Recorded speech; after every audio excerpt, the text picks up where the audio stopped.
नमस्कार, नमस्कार, नमस्कार। तपाईहरुलाई इलेक्ट्रिकल प्रोजेक्टहरुको काम गर्नको लागि आज मैले देखाइरहेको छु। यो L2 को क्वेशनमा सोधिने कुराहरु ठ्याक्कै यसमा चाहिँ एउटा एसपी स्विच राखेको छ हैन। एसपी स्विचले बेललाई र यो विद्युतलाई यो के रे ट्युबलाइटलाई अनि यो बल्बलाई कसरी युज गरेको छ। यो घण्टी बज्छ यहाँबाट। यसले घण्टी ट्याङट्याङ बज्छ यो स्विचले यो बल्ब बल्छ। यो चाहिँ 100 वाटको बल्ब राखेको छु मैले।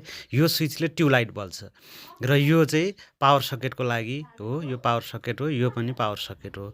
र पावर सकेटको लागि हामीले छुट्टै यहाँबाट एसपी बाट दिनुपर्ने हुन्छ हैन। यो एसपी बाट पावर सकेट यसको लागि र यो अर्को पावर सकेटको लागि ल यो चाहिँ नि मेन स्विच भयो हैन। यो सबै लाइन गयो भने यो अर्को चाहिँ नि एसपी भयो। यसबाट चाहिँ अब एसपी सकेटको लागि चाहिँ 10 एम्पियरको राखेको छु मैले भने अर्को लाइटको लागि अनि यो घण्टीको लागि चाहिँ 6 एम्पियरको राखेको छु।